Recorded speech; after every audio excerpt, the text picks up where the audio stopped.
Assalamu alaikum. My name is Dr. Sobia Afzal. I am working in Dentist Square as a general dentist.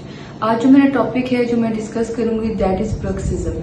आम जुबान में bruxism को हम कहेंगे दांतों का आपस में रगड़ना, जैसे उनको ग्राइंड करना, क्लेंच करना, और ये आप अनकॉन्शियसली करते हो, यानी कि आपको नहीं पता होता कि आप ये कर रहे हो लेकिन आपने दांतों को आपस में रगड़ रहे होते हैं। इसकी क्या वजूहात हो सकती हैं? इसकी सबसे जो पहली वजह है और सबसे बड़ी वजह दैट इज स्ट्रेस, यानी कि अगर आप किसी टेंशन में है, किसी स्ट्रेस में, एंग्जाइटी में है, तो आपको नहीं पता लगता कि आप दांतों को आपस में रगड़ रहे हैं। जैसे अगर आप कोई अपना काम कर रहे हैं, फॉर एग्जांपल आप ड्राइविंग कर रहे हैं, तो ड्राइविंग करते हुए आप दांतों को आपस में रगड़ रहे होते हैं। ये मेन कॉज है आपकी ब्रक्सिज्म का, यानी कि दांतों को आपस में रगड़ने का। इसके अलावा कुछ रीजंस हैं जो मैं आपसे डिस्कस करूंगी।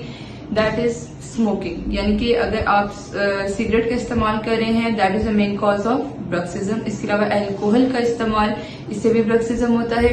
कुछ ऐसी दवाइयां हैं, कुछ ऐसे ड्रग्स हैं, फॉर एग्जांपल जैसे एंटीसाइकोटिक ड्रग्स अगर आप यूज कर रहे हैं तो that can cause the bruxism.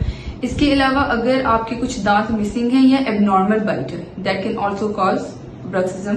Caffeine का बहुत ज्यादा इस्तेमाल भी ब्रक्सिज्म कॉज करा सकता है। Thank you.